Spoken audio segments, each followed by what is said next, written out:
We're back! We found Kachina's ancient name, too! Well, it's fairly complicated. Let me give you the condensed version.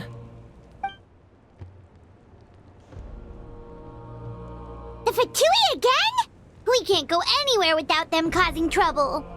But what if the Fatui finds out you've lost your power? Won't they try to take advantage of the situation? That's why it has to be our little secret. No one else can know, or we're asking for trouble.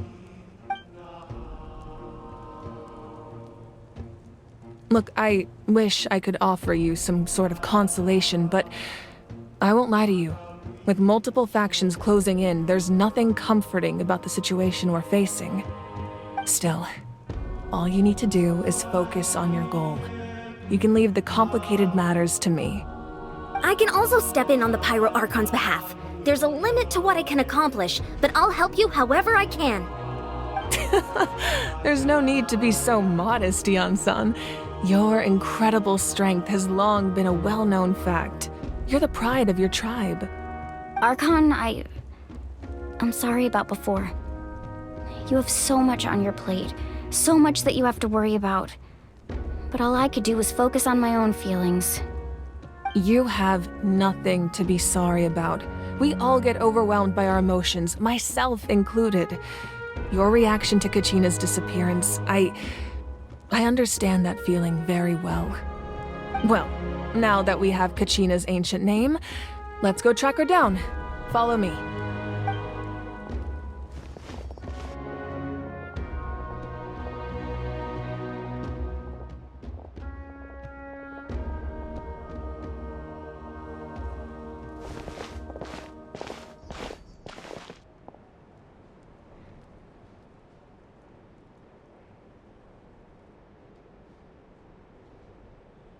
What is this place? Hey, isn't that Atea's talisman? Good eye. This is where I store all the various mementos I've collected. Whoa. I've never seen this place before. There's so many things in here. It looks like there are items from every tribe. Collecting them must have taken a lot of effort. I suppose you could think of it as a hobby of sorts. In Natlan, everyone grows up listening to the stories of heroes. And physical items do a far better job of preserving those stories than our own memory. Now, I still have some preparations to make for the ceremony, so feel free to take a look around in the meantime. If you're curious about an item, I'm more than willing to tell you about its origins. All right, we'll have a look.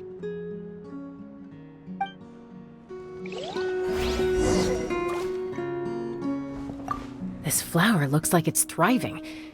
You must be good at taking care of plants, Archon.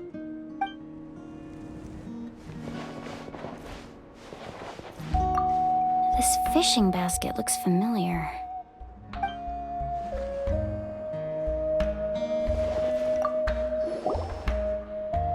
Hey, there's a fishing rod here. It must have belonged to the people of the springs. That's right. It belongs to a legendary fisherman named Matavaru. I have his entire set of fishing equipment, actually. He and I met in a tavern. He told me about a particular kind of giant fish and his meticulous plan to catch it. In his eyes, I saw a hunger and a strong fighting spirit. To him, the sea was the battlefield upon which he staked his honor. So, did he do it? The next time I saw him, he was covered in scars. It turned out the fish he sought had been corroded by the abyss. He managed to kill the fish, but sustained a serious injury in the process, which meant he could never go deep-sea fishing again. Can a fisherman claim victory if he fails to bring back his catch? That's what he asked me in the end. Well, Paimon thinks he won. That was my answer as well. The experience was far more valuable than the prize itself. In the end, he didn't want his tools to go to waste, so he gave them to me. Wait, that means you also know how to fish. Maybe we can go head-to-head sometime.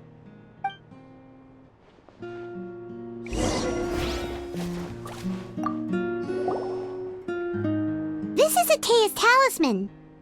I'm sure you're familiar with this one already. Atea was rarely ever without it. The talisman brought her a lot of luck in battle.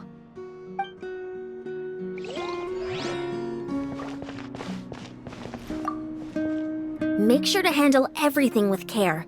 This cup, for example, it's heavier than it looks.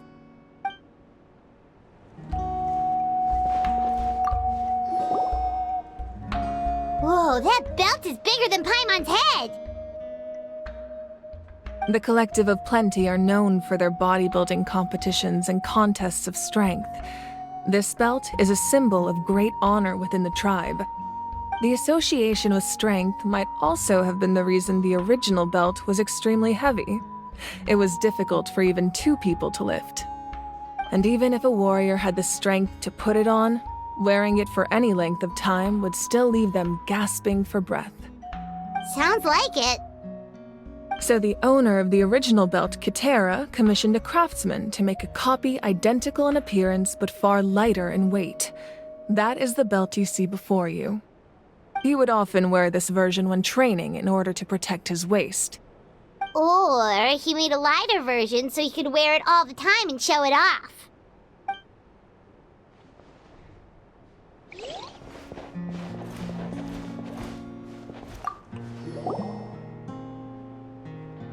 There are so many jars and potions around here. Do they have anything to do with alchemy?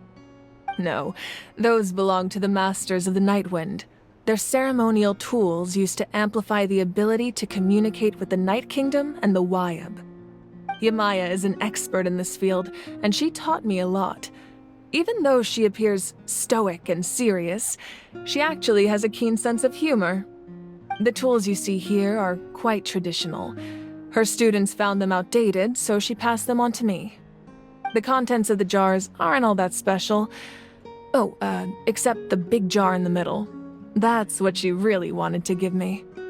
Ooh, must be something really cool. What's inside? Grape juice. Huh? It's quite tasty, although probably expired by now.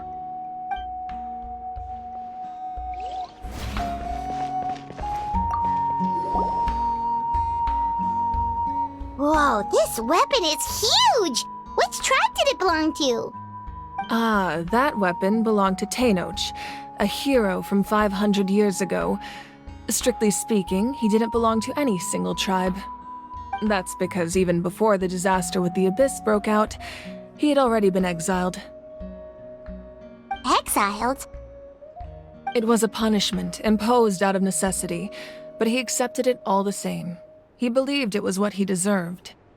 When the Abyss attacked, the tribes found themselves in urgent need of a powerful figure to lead them into the battle, and there was no one more courageous or resolute than him. He united the 6 tribes and accomplished great feats throughout the war. Ultimately, he perished, and because he had already lost his ancient name, the Ode of Resurrection was unable to bring him back. And so, he was laid to rest, alongside the countless warriors and civilians who lost their lives, buried in the soil of his native land. Wow, he sounds like a true hero. Indeed, even now his story is told throughout the land.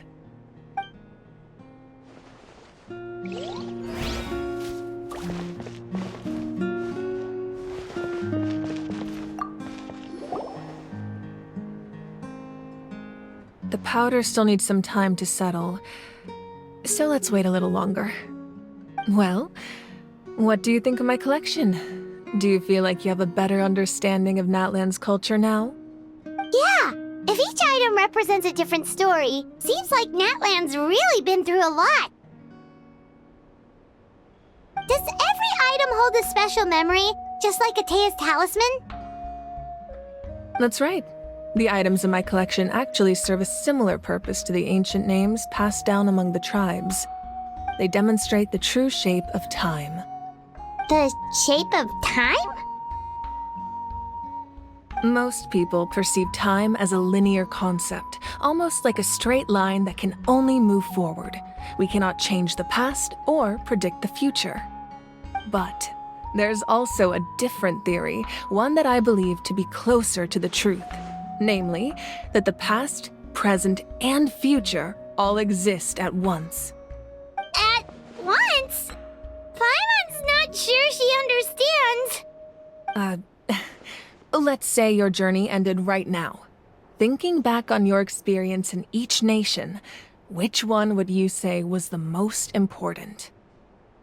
Exactly. Even at the end of your journey, the things you experienced along the way don't cease to exist. They become part of who you are. Take out a portion of that journey, and you would likely make very different decisions, and eventually arrive at a very different destination. The future is the same way. It exists even though it has yet to come to pass. We just lack the means to perceive it. Of course, there are those with the power to foresee the future. They simply call it by a different name. Fate. You're quite familiar with that concept, I would imagine. That does kinda make sense. The future hasn't happened, but already exists. Humanity excels at living in the present, but too often we forget the past and neglect the future. While the Pilgrimage and the Night Warden Wars lead us to a better future. Only by uniting the people of Natlan across countless eras can we fight back against an enemy as formidable as the Abyss. To come up with such a set of rules, the first Pyro Archon must have possessed a level of insight I can only imagine. That's correct. At first, he was a mortal man with no special power. After he ascended to the Divine Throne, he used it to borrow power from the heavens and establish the rules of Natlan. Namely, a framework through which ordinary people can ascend to Archonhood. By holding the pilgrimage, we're able to determine the strongest among us. And when that person ascends to the Divine Throne, their inner flame will awaken. In addition, the sacred flame will grant them significant knowledge and memory of this land. After all, that's how I came to know everything I just told you. So, it all comes down to the power of the Divine Throne and the rules. Wait, is that a family portrait? Yes, that's my mother, father, younger sister, and the little saurians we raised. I turned a piece of my dad's leather armor into a canvas and commissioned a famous artist to paint our likeness. Your sister is so cute! It looks like the two of you are really close. Paimon was having a hard time thinking of an Archon as an ordinary person, but seeing this portrait, it kind of makes sense now. It really doesn't look like there was anything special about you before. Oh, wait, is Paimon allowed to say that? A little late for that question, don't you think? Sorry! Paimon's so sorry! Paimon's mouth works faster than her brain sometimes! It's all right. I'd never get upset over something like that. No matter what others may say, my past is a precious part of my identity. I'm forever proud of the life I used to lead. Becoming the Archon doesn't mean you sever ties with your family. The position just comes with a lot of responsibilities, so it impacts how often you get to see them. My father made the most delicious stew, so my sister would often bring me a large pot of his cooking, and he would sit on a blanket and eat it together. One time, we didn't close the door securely, and the saurians you were raising ran into the room and knocked over the entire pot. My sister immediately burst into tears. The two troublemakers were going for the meat, but when they saw my sister's distress, they froze on the spot. I still remember the way they laid there, sulking like a pair of children, even after making such a mess. It was frustrating, but in the end, all I could do was comfort my sister and move on. Wow. Isn't that what being a family is all about? I think about that story a lot, actually. As the Archon, I made a vow to defend this nation, and experiences like that, they remind me exactly what I'm trying to protect. Well, what happened after that? This portrait looks pretty old. Your sister must be all grown up by now, right? I believe she ended up working as an architect and artist. She built many houses and crafted many beautiful works of art. Anyway, that's enough about me. Now that the powder is settled, we can begin. Ian-san, Mualani, Chaska, over here please. Place the ancient name up there, and then we'll begin.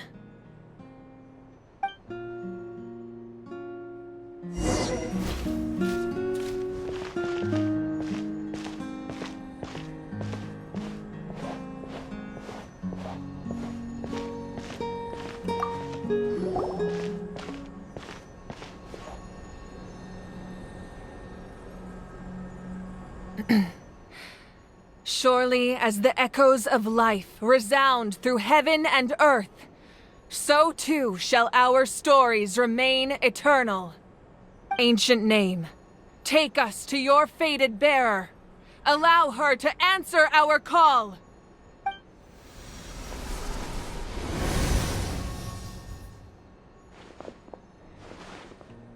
Am I hallucinating again? Kachina! Are you okay? Huh? I'm not seeing things, am I? Is the Abyss playing tricks on me again? It's okay, Kachina. It's just us. We're trying to find a way to bring you back. Everyone, you have to listen to me. I've been investigating the Night Kingdom this entire time, and I figured out what's wrong. The Wyab is being affected by the Abyss. I was waiting for the Wyab to send me back, but then this really strong monster came in and it almost killed me.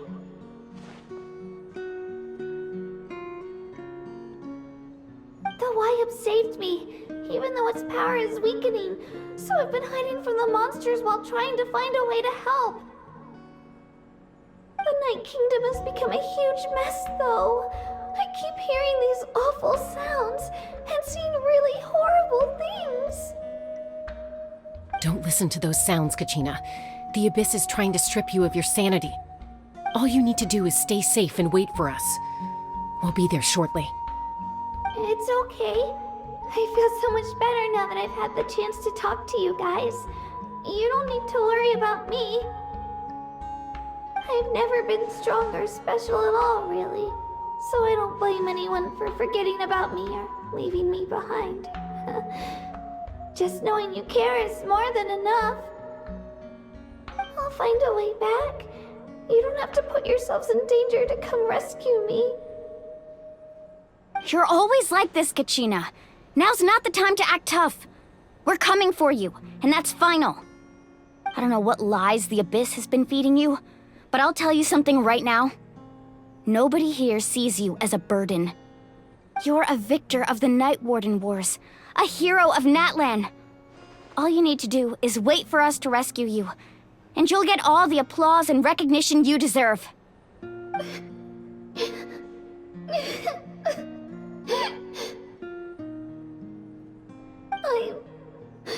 I'm really scared.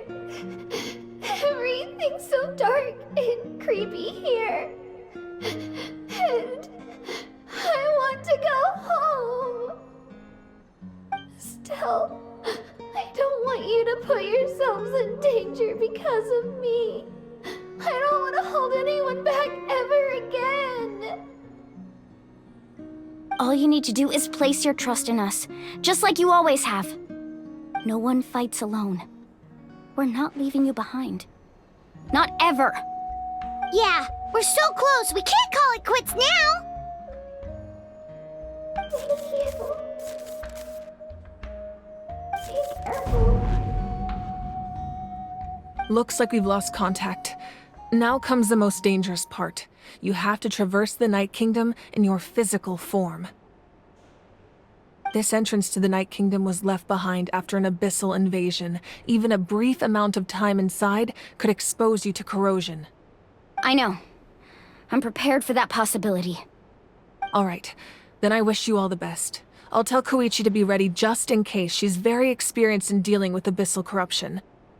That face you just made. Don't tell me you two got into another argument. No, I just feel bad for creating more work for her. I'll go with them too, Archon. The more people, the stronger the party. Thank you so much for your help, everyone. It really means a lot that you're willing to brave these dangers with me. And there's no time to lose, so let's get going. Now that I've lost my power, I won't be able to provide much practical support. But I can still keep an eye on the situation from here. Eon-san, I know it's unlikely, but if you encounter a situation you can't handle... That won't happen. I hope not.